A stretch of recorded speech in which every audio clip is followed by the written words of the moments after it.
جب تمام دروازے بند ہو جائیں، ساتھ دینے والا کوئی نہ ہو، جب دنیا ٹھکرا دے، دوست چھوڑ جائیں، رشتہ دار چھوڑ جائیں، تو ان سنگین حالات میں گھبرانا تو بالکل ہے ہی نہیں، پریشان تو بالکل ہونا ہی نہیں۔ ان حالات میں بس اپنی امید بھری نگاہوں سے اپنے رب کو دیکھ لینا، اپنی امید بھری نظروں سے رب کی طرف دیکھنا۔ قسم خدا کی تمہاری نگاہ پلٹنے سے پہلے تمہاری نظریں پلٹنے سے پہلے میرا اللہ تمہارے تمام مسائل حل کر دے گا۔ اللہ تعالیٰ کسی بھی انسان پر اس کی ہمت سے زیادہ بوجھ نہیں ڈالتا۔ اللہ تعالیٰ دنیا میں رہنے والے کسی بھی انسان پر اس کی ہمت سے زیادہ، اس کی طاقت اور اوقات سے زیادہ بوجھ ہرگز نہیں ڈالتا۔ دنیا میں رہنے والے ہر ایک انسان کو اپنی زندگی میں مصائب اور مشکلات کا سامنا ضرور کرنا پڑتا ہے، چاہے وہ غریب ہو، امیر ہو، بادشاہ ہو، فقیر ہو، عورت ہو، مرد ہو، نیک ہو، بد ہو، الغرض دنیا میں رہنے والے ہر ایک انسان کو اپنی زندگی میں مصائب اور مشکلات کا سامنا ضرور ہر حال میں کرنا پڑتا ہے۔ حضرت سیدنا علی المرتضیٰ شیر خدا کرم اللہ وجہ الکریم فرماتے ہیں کہ میں نے ایک دن رسول اللہ صلی اللہ علیہ وسلم سے سنا کہ جو بھی شخص مصائب اور مشکلات میں انا للہ و انا الیہ راجعون پڑھتا ہے، جب اس پر کوئی پریشانی آتی ہے، جب انسان پر کوئی مصیبت آتی ہے، کوئی بھی مشکل سامنے آتی ہے، تو فوراً صبر کا دامن مضبوطی سے پکڑتے ہوئے، شکر کا دامن مضبوطی سے پکڑتے ہوئے انسان کہتا ہے انا للہ و انا الیہ راجعون۔ ایسا کہنے والے کے لیے اللہ تعالیٰ جنت میں ایک گھر بنا دیتا ہے۔ جو بھی انسان مصائب اور مشکلات میں انا للہ و انا الیہ راجعون پڑھتا ہے، ایسے انسان کے لیے اللہ تعالیٰ جنت میں ایک خوبصورت سا مکان بنا دیتا ہے، عالی شان محل بنا دیتا ہے۔ حضرت ابو موسیٰ اشعری رضی اللہ تعالیٰ عنہ سے روایت ہے، کہتے ہیں رسول اللہ صلی اللہ علیہ وسلم نے فرمایا کہ جب ایک انسان کا بیٹا فوت ہوتا ہے، جب کسی آدمی کا بیٹا فوت ہوتا ہے، جبکہ یہ آدمی اپنے بیٹے سے بہت ہی پیار کرتا ہے، اس کے اندر بیٹے کی محبت کے بہت سارے جذبات ہیں۔ جیسے ہی بیٹا پیدا ہوتا ہے تو ایک والد اپنے اندر سپنے پیدا کرتا ہے، خواب پیدا کرتا ہے، اس کی خواہش تمنا ہوتی ہے کہ جس طرح آج میں اپنے چھوٹے ننھے بیٹے کی انگل پکڑ کے اس کو چلانا سکھا رہا ہوں، اس کو اٹھنا بیٹھنا سکھا رہا ہوں، اس کو کھلانا سکھا رہا ہوں، آج میں جوان ہوں، یہ بچہ ہے، جب یہ جوان ہوگا میں اس وقت بوڑھا ہو جاؤں گا، میرے ہاتھ تو ہوں گے مگر کانپتے ہوں گے، میری ٹانگیں تو ہوں گی، ان ٹانگوں سے اللہ تعالیٰ طاقت چھین لے گا، ان ہاتھوں سے اللہ تعالیٰ قوت چھین لے گا، میں چلنے کے قابل نہیں رہوں گا، چلنے کے لیے مجھے سہارے کی ضرورت پڑے گی۔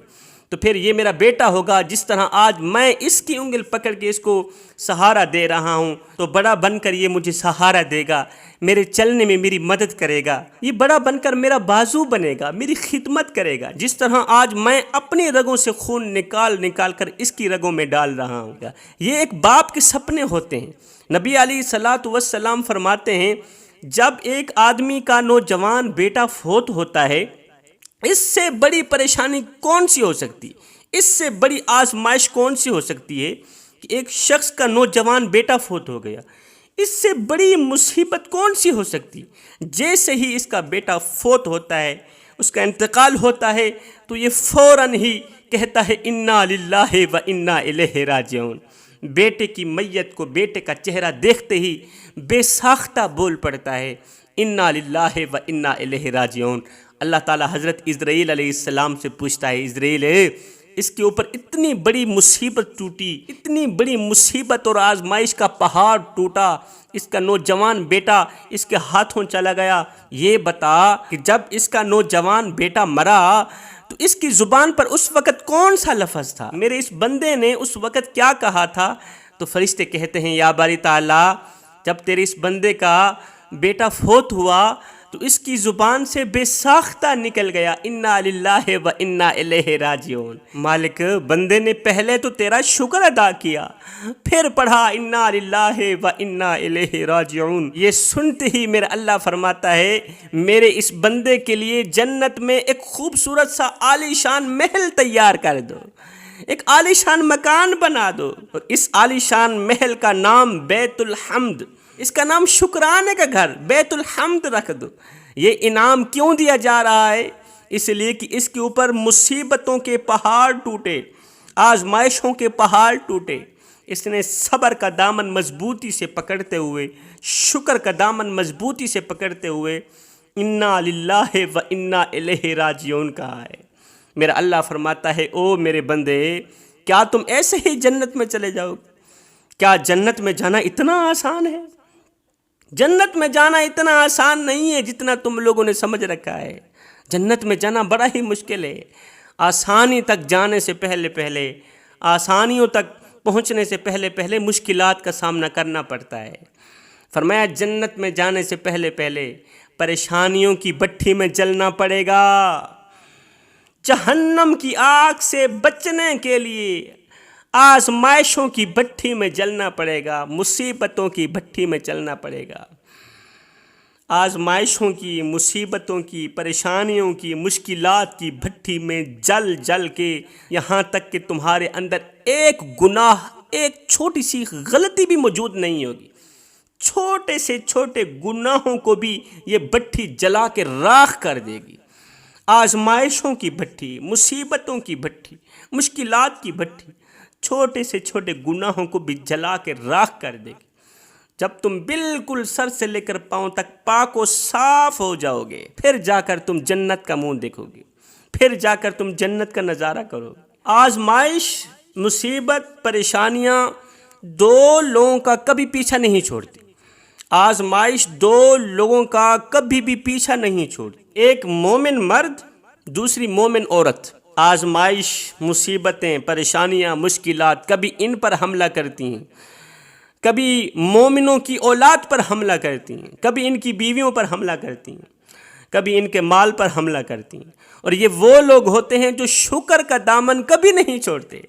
صبر کا دامن انہوں نے مضبوطی سے پکڑا ہوا ہوتا ہے، زبان پر شکر کے سوا کچھ ہوتا ہی نہیں ہے۔ ایک مہربان استاد ماہانہ امتحان میں ناکام ہونے والے شاگرد کو ڈانٹتا ہے اور سزا دیتا ہے۔ یہ بچے کو، شاگرد کو ڈانٹنا اور سزا دینا یہ استاد کی دشمنی نہیں ہے، اس کی وجہ دشمنی نہیں، اس کی وجہ محبت ہے۔ استاد مارتا اس لیے ہے کہ وہ چاہتا ہے کہ میرے شاگرد کی اصلاح ہو جائے، اس کی زندگی کا قیمتی سال برباد نہ ہو جائے، اس لیے استاد اپنے شاگرد کو مارتا ہے، پیٹتا ہے کہ تم محنت کر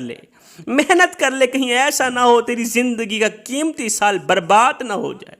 تیری زندگی کا قیمتی سال ضائع نہ ہو جائے۔ اللہ تعالیٰ بھی ایسے ہی چاہتا ہے کہ دنیا میں رہنے والا ہر ایک میرا بندہ قیامت کے دن مجھے کامیاب دکھائی دے۔ جب اللہ تعالیٰ ہمیں جہنمی راستوں پر چلتا دیکھتا ہے تو اللہ ہماری زندگی میں دکھ بھر کر، غم بھر کر، مشکلات بھر کر، پریشانیاں اور ٹینشنیں بھر کر اللہ تعالیٰ ہمیں ہمارے اعمال کی طرف متوجہ کرتا ہے۔ جوانو، میرے اللہ کا ہم پر کتنا احسان ہے کہ اللہ تعالیٰ ہمیں اس طرح کی مصیبتوں میں ڈال کر، اس طرح کی آزمائشوں میں ڈال کر